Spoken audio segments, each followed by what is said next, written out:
Vous écoutez l'affaire Richard Alessandri, deuxième partie. Johan, pendant plusieurs heures, va tenir la thèse qui consiste à dire... Patrick Gontard, avocat de Johan. C'est une intrusion, 2 personnes qui ont voulu voler, et il va rester dans ce créneau. Et pendant un moment de repos, pendant la nuit, il dit à un enquêteur, voilà, je vais maintenant, dès à présent, je vais vous dire la vérité de ce qui s'est passé.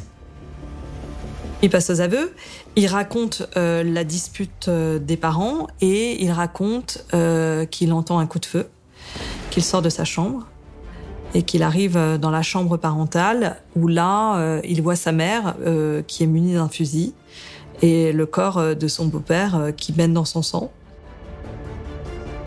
Dans le même temps, Brice, qui était en bas au rez-de-chaussée, est monté. Johan et sa maman ont retenu Brice pour pas qu'il voie son père et lui ont dit « Écoute, c'est un accident ».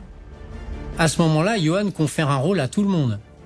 Il se confère le rôle de maquiller effectivement la scène de crime en ouvrant cette fameuse baie coulissante. Il dit que c'est Brice qui va déplacer les pots de fleurs, que c'est Brice qui va placer dans l'escalier le fameux débris végétal qu'on y retrouvera.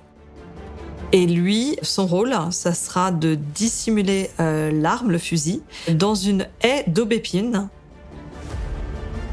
Bon, à partir du moment où vous avez des aveux qui émanent du fils, les gendarmes se disent, bon, ça y est, l'affaire est bouclée.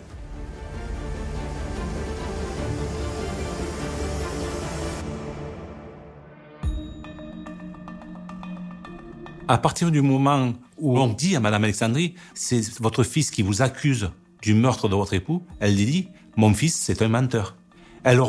C'est à peine si elle reconnaît la dispute de la veille. J'ai toujours dit que c'était faux. Edwige Alessandri. Ils n'ont jamais dit votre fils vous accuse. Johan a avoué, on sait que c'est un complot familial, et voilà. Elle reste assez maître de ses émotions. Et même les aveux de Johan ne la font absolument pas vaciller. Elle est mise en examen pour meurtre, elle n'a jamais été mise en examen pour assassinat. La thèse des gendarmes, c'est pas de dire que c'est une veuve noire manipulatrice, c'est de dire que c'est une femme malheureuse qui vit très mal finalement la supériorité de son mari et qui va dans un moment d'éclat et de désespoir commettre l'irréparable. On me dit vous allez en prison. Alors déjà, je savais pas ce que c'était prison. Pour moi, ça n'existait pas, ça existait ailleurs. Mais pas à Avignon. J'arrive en prison, déjà tout le monde savait qui j'étais. Je me suis dit, bon ma fille, si tu veux garder vivante, il faut que tu ailles là et tu bouges pas. J'ai pas bougé pendant une semaine. J'ai pas bougé pendant une semaine, j'ai rien mangé, j'ai rien fait, j'ai... que dalle. C'est sûr, les aveux de Johan, ils sont tombés à point nommé à un moment où l'enquête est complètement enlisée depuis 4 mois, où les gendarmes n'ont plus vraiment de pistes. Et là, ils ont des aveux circonstanciés, très précis, qui collent avec les constatations et qui collent avec une réalité plausible.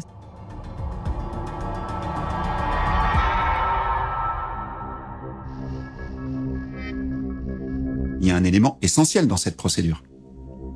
Il y a eu un coup de feu. Donc il y a une arme du crime. Donc l'élément le plus important, c'est l'arme du crime. Johan est transporté en présence des enquêteurs pour nous montrer exactement où avait-il caché cette arme. Les gendarmes fouillent, ils ne trouvent rien, mais ça veut dire que ou l'arme a été découverte par quelqu'un d'autre, ou alors Johan a raconté n'importe quoi. C'est la grande difficulté de cette affaire, c'est qu'il n'y a aucune preuve matérielle, à part les résidus de tir retrouvés sur les mains de Brice. Mais on n'a jamais retrouvé l'arme du crime. Johan a été remis en liberté, Brice aussi, et le papa de Johan décide de prendre un avocat. Franchement, j'ai en face de moi un gamin qui est mal. Patrick Gontard, avocat de Johan. Et Johan va dire, j'ai menti aux gendarmes, ce que j'ai dit est faux, et Edwige a fait maman n'a absolument pas tué Richard. Et il me dit, j'étais épuisé, j'en pouvais plus, j'ai été gardé sur une échelle, ce qui n'est pas contesté d'ailleurs, Et les gendarmes m'ont dit, puis de toute façon, c'est pas grave, ta mère, en ce qui la concerne, si elle a fait le coup, elle sera excusée parce que elle a sans doute des raisons. Lorsqu'on posera la question à l'enquêteur de savoir comment il a fait pour mettre en garde à vue un garçon de 18 ans et ne pas le laisser se reposer en cellule comme n'importe quelle personne qui est auditionnée, il dira non mais il préférait rester dans le bureau, assis sur sa chaise. On imagine un tout jeune adulte de 18 ans, si ça s'est réellement déroulé comme ça, peut-être qu'au bout de 42 heures, il craque et il raconte n'importe quoi.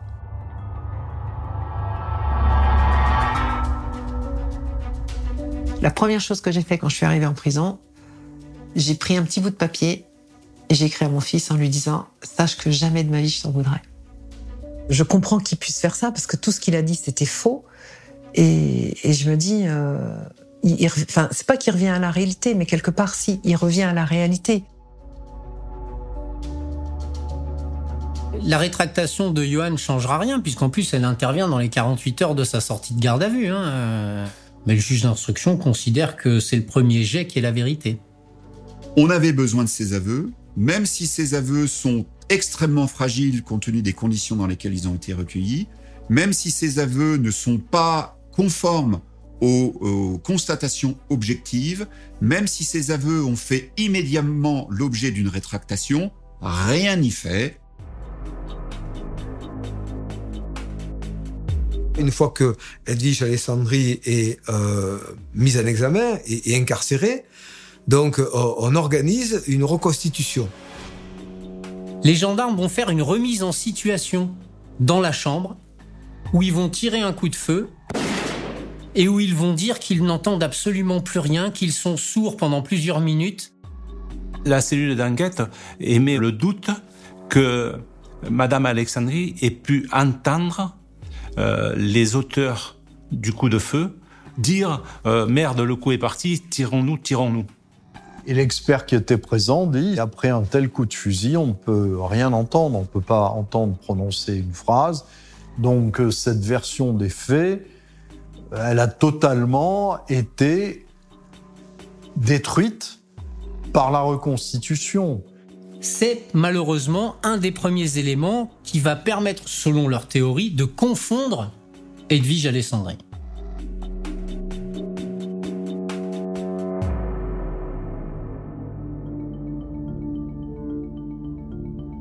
Alors pendant 3 ans, l'enquête va continuer, mais elle va continuer, j'allais dire tranquillement, dans la mesure où il n'y a plus grand-chose à vérifier. Il va y avoir une interdiction qui va être mise en place par le juge d'instruction pour Edwige de rencontrer ses enfants. Donc ses enfants ne pourront pas aller la voir pendant des mois. J'ai pas pu voir mes enfants. Alors Brice pendant 15 mois ou 16 mois, je crois. Et Yohan, c'est bien 18 mois, quelque chose comme ça. Quand la première fois que j'ai revu Brice, j'avais quitté un petit garçon. Tout mec, je l'ai revu, il avait 14 ans presque. Il était grand. Ça a été dur pour moi, ça a été...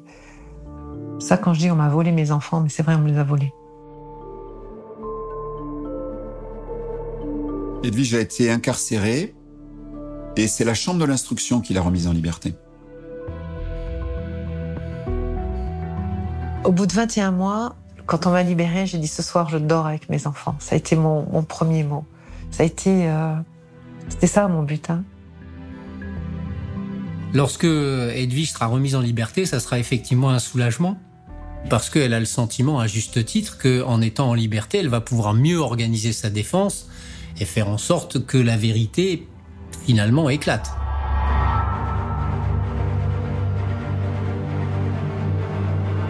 Alors le 17 janvier 2006, c'est la date du premier jour de mon procès. Je suis persuadée qu'ils vont reconnaître mon innocence, persuadée. Le premier procès, elle n'est pas bonne. Son avocat est bon, mais elle n'est pas bonne. Et en fait, elle a l'image de la chef d'entreprise cassante, qui dit « je suis innocente ».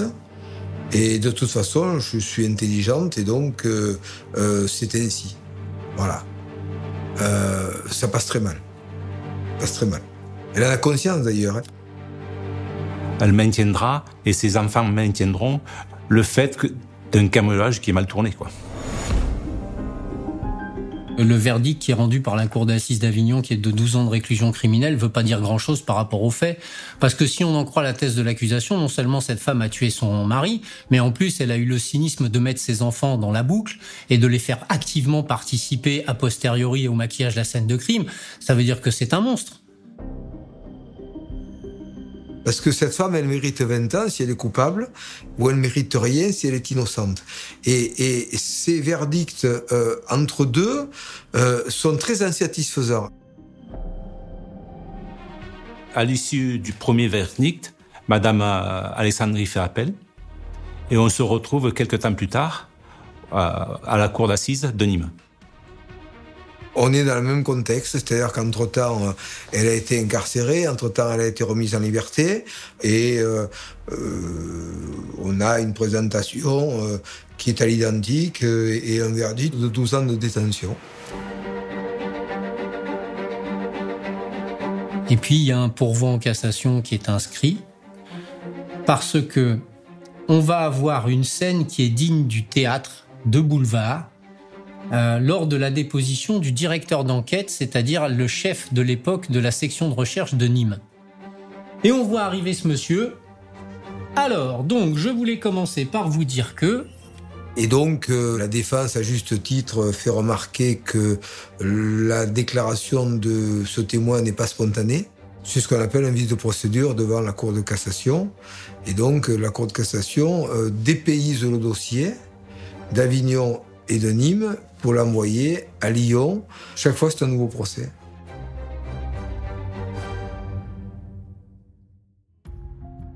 Nous sommes en 2007, et avec ce verdict cassé, Edwige Alessandri est à nouveau libre. Elle peut préparer ce qui sera son 3e procès, et décide de se servir des médias pour plaider sa cause.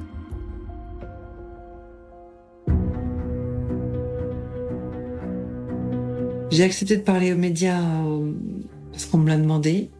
Et puis je me suis dit que c'était aussi le meilleur moyen de prouver mon innocence. C'est-à-dire je me présente telle que je suis, je n'ai pas d'artifice, je raconte mon histoire et je crie mon innocence. Donc moi, quand j'ai fait les 2 premiers sujets, j'étais journaliste à France 2. Clémence Badaud, journaliste 7 à 8 à TF1. Et au moment où je la rencontre, je pense qu'Edwige Alessandri a pris conscience qu'il fallait qu'elle change totalement l'image en fait, qu'elle donne d'elle-même. Elle a beaucoup souffert au premier procès d'être traitée de veuve noire. Mon avocat disait toujours « Madame Alessandri, vous auriez été petite, moche, pauvre, il ne vous serait jamais rien arrivé. Manque de peau, vous êtes grande. Bon, belle, pas trop belle, mais enfin, je veux dire correcte, et vous êtes riche, donc il n'y a rien qui va. » C'est une femme fascinante, qui s'exprime très bien, qui est à la fois très chaleureuse et en même temps assez froide et distante, qui parle avec émotion, mais parfois aussi avec détachement. Donc il faut apprendre à décrypter, en fait, Edwige Alessandri.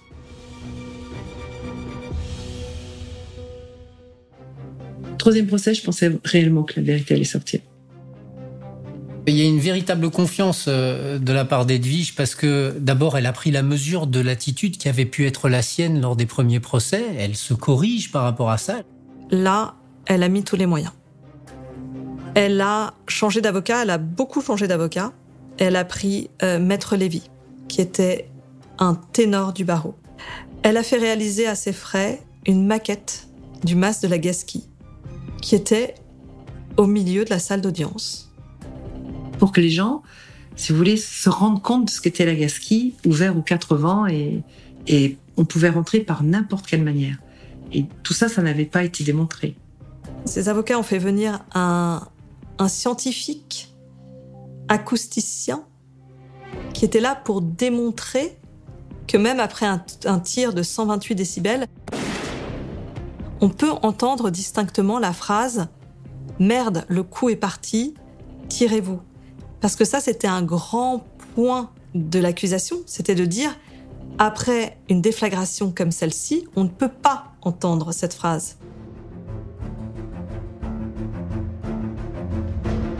On est tous confiants lors de ce procès. Au moment où ils partent délibérer, on se dit « Bon, Voilà, quoi.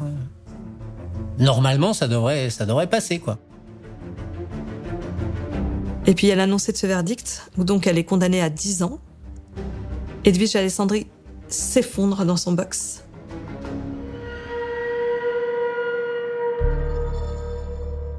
Je ne comprends pas pourquoi on m'accuse. Que j'y retourne, certes, je comprends que je vais retourner en prison, mais c'est pas ça qui me fait, c'est pas ça qui fait que j'ai un malaise. Le fait que j'ai un malaise, c'est qu'on me croit coupable. C'est ça qui me gêne le plus. Cette femme, c'est l'ange ou le démon, hein. C'est-à-dire que soit ce qu'elle a toujours soutenu est vrai, et donc à ce moment-là, c'est une immense erreur judiciaire, et cette femme est dans une innocence totale, soit elle fabrique son innocence par l'intermédiaire de la vie de ses enfants. Et donc, par voie de conséquence, c'est un démon absolu. Ce sera la 4e fois que je rentre en prison. Mais là, je pense que je vais pas y arriver.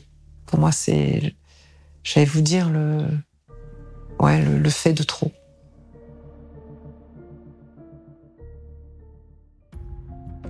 Edwige Alessandri a donc été reconnue coupable du meurtre de Richard pour la 3e fois. Mais quelques mois plus tard, une nouvelle analyse ADN des mégots retrouvés dans le jardin va faire l'effet d'une bombe. À l'époque où les mégots ont été trouvés, on a interrogé le FNEG et le FNEG a dit « pas de son, pas d'image, on ne sait pas à qui ça appartient. En tout cas, ce n'est pas un profil connu par nous. » Donc le point d'interrogation est toujours là. Ça fait partie des ADN recherchés. Damien Brossier, avocat d'Edwige Alessandri. Et lorsque on alimente ce fichier national par un nouvel ADN, un rapprochement est immédiatement fait et on découvre l'identité de la personne qui a laissé ses mégots sur la scène du crime au moment des faits.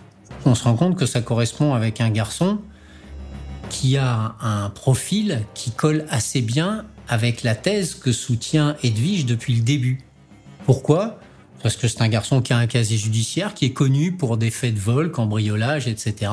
On va enfin prouver mon innocence. Donc, et c'est surtout, c'est même pas mon innocence que je me dis, ça y est, tout ce que j'ai dit, c'est vrai. Ils vont enfin le prendre en compte.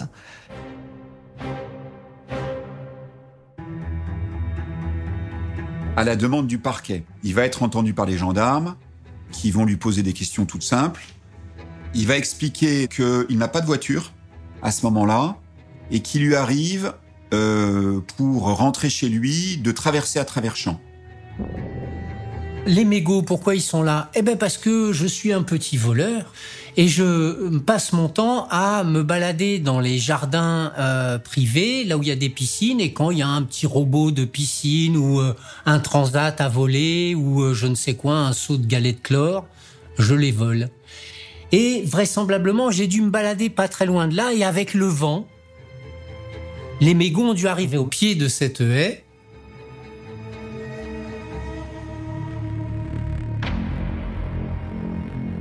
C'est une information qui aurait dû tout changer.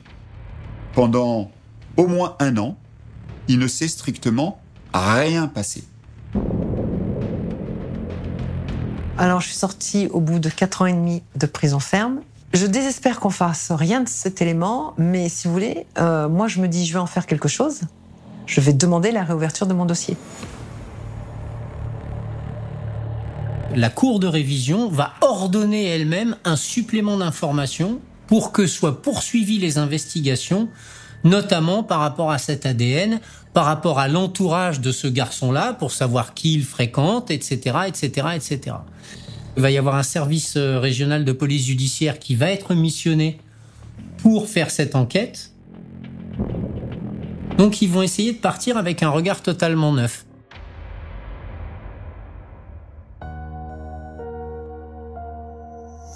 Après que l'ADN ait parlé et que la personne ait été identifiée, il y a un jeune homme qui vit dans la région et qui se passionne, comme certains, pour les faits divers et qui va en parler à sa mère.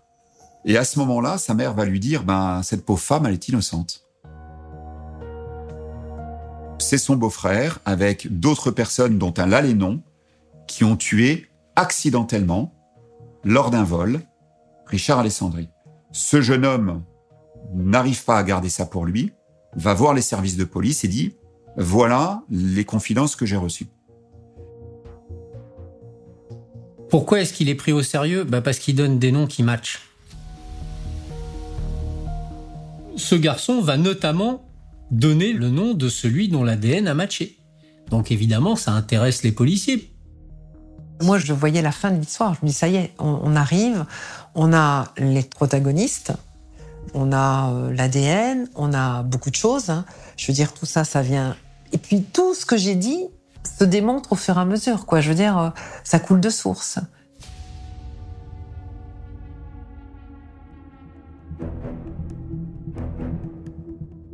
Au mois d'avril 2013, 2 magistrats instructeurs sont saisis et dessaisissent la police judiciaire de Montpellier. Mais l'enquête est confiée à nouveau à la brigade de recherche de Carpentras. Et là, c'est compliqué. Ils ont conclu, eux, à l'accusation d'Edwige Alessandri, et on va reconfier une nouvelle enquête avec des éléments nouveaux au même service enquêteur. Les différents suspects, ils ont été placés en garde à vue. Ce sont des gardes à vue 3 étoiles dont tout le monde rêve. Je crois que la garde à vue, elle dure 1h30. Quand on leur pose 3 questions, vous n'y étiez pas ? Merci, au revoir monsieur.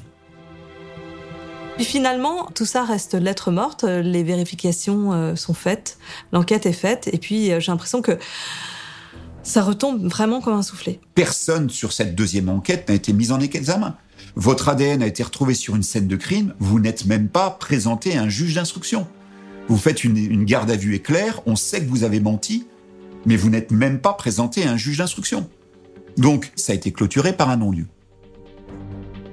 En 2019, donc une fois que cette ordonnance de non-lieu a été rendue, quelques semaines plus tard, nous recevrons la décision de la Cour de révision.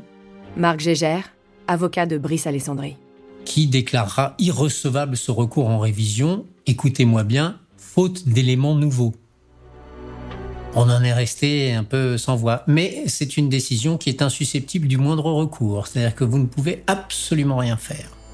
On a voulu que l'ordre règne, qu'on ne remette pas en cause le travail des enquêteurs, qu'on ne se pose pas la question de savoir dans quelles conditions des aveux ont été recueillis, qu'on ne se pose pas la question du travail d'un juge d'instruction, qu'on ne se pose pas la question des conditions dans lesquelles 3 fois cette femme innocente a été condamnée.